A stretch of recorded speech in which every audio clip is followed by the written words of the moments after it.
ఏపీలో రోజు రోజుకు ఎన్నికల వేడి రాజుకుంటోంది. పార్టీలన్నీ ప్రచారంలో తలమునకలవుతున్నాయి. అభ్యర్థులు ఓటర్లను ఓటు కోసం అభ్యర్థిస్తున్నారు. నిత్యం ఇంటింటికి తిరిగి ఓట్లు అడుగుతున్నారు. మరోవైపు ఎవరికి వారు సోషల్ మీడియా ద్వారా కూడా ప్రజలకు దగ్గరయ్యే ప్రయత్నం చేస్తున్నారు. ఇంతవరకు బాగానే ఉన్నా అధికార వైసీపీ మాత్రం దీనికి పూర్తి భిన్నంగా వ్యవహరిస్తోంది. యూట్యూబ్ వంటి సోషల్ మీడియా ద్వారా ప్రత్యర్థులను కార్టూన్ క్యారెక్టర్గా చిత్రించి క్యారెక్టర్ను దెబ్బతీసే విధంగా స్టోరీలు ప్లే చేస్తోంది. దీంతో ఈ అంశాలపై తక్షణం ఎన్నికల సంఘం స్పందించాలని ప్రతిపక్షాలు డిమాండ్ చేస్తున్నాయి.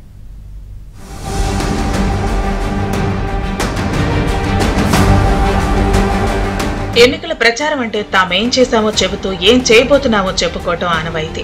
అయితే ఏపీలో అధికార వైసీపీ ఇందుకు పూర్తి భిన్నంగా వ్యవహరిస్తోంది. అటు మీడియా సమావేశాల్లోనూ ఇటు సోషల్ మీడియాలో ప్రత్యర్థులను కించపరిచే విధంగా కార్టూన్లు సిద్ధం చేసి కించపరుస్తోంది.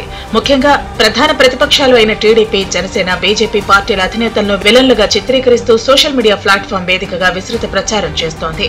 ఇదే విషయంపై ఇప్పటికే టీడీపీ, జనసేన, బీజేపీ నేతల కూటమి తరపున సీఈఓ ముఖేష్ కుమార్ మీనాకు ఫిర్యాదు చేశారు. ఇలాంటి ప్రకటనలు ఎన్నికల ప్రవర్తన నియమావళికి విరుద్ధమని పేర్కొన్నారు. తక్షణం ఇలాంటి విష ప్రచారాన్ని సోషల్ మీడియా వేదికగా నిలువరించాలని విజ్ఞప్తి చేశారు. Caricature post పెట్టొచ్చండి.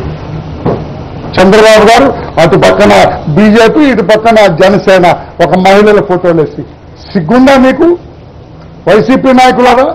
లజ్జుందా మీకు వైసీపీ నాయకులారా? అనకూడదు కానీ బుద్ధుందా మీకు వైసీపీ నాయకులారా? ఇట్లా పెట్టొచ్చండి. ఇదాల్ against model code of conduct. ఒక మనిషి నైతిక విలువ ఉన్న మనుషులు ఎవరు కూడా ఇలా చేయరు.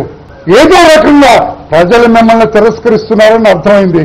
మిమ్మల్ని లాగి విసిరి కొట్టడానికి ప్రజలంతా రెడీగా ఉన్నారని మీకు తెలుసు.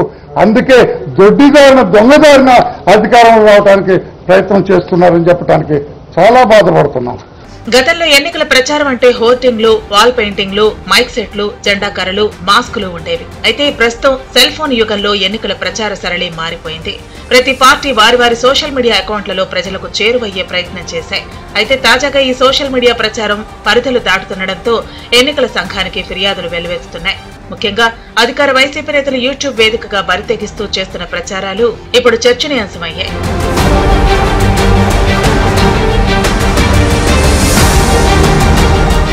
ఎన్నికల ప్రచారంలో గతంలో ట్విట్టర్ పిట్టలు పోరు చేసేవి, ఫేస్బుక్ పోస్టులు మంటలు మండించేవి, వాట్సాప్ ప్రచారం తారస్థాయికి చేరేది. ఇంతవరకు బాగానే ఉన్న అధికార వైసీపీ కార్టూన్ స్టోరీల రూపంలో తెర మీదకు తెచ్చిన విష ప్రచారం ఎన్నికల వాతావరణాన్ని దెబ్బతీస్తోంది. యూట్యూబ్ పెట్టగానే ప్రసారం అవుతున్న ఇలాంటి ప్రచారాలను తక్షణం నిలువరించాలని విపక్షాలు కోరుతున్నాయి.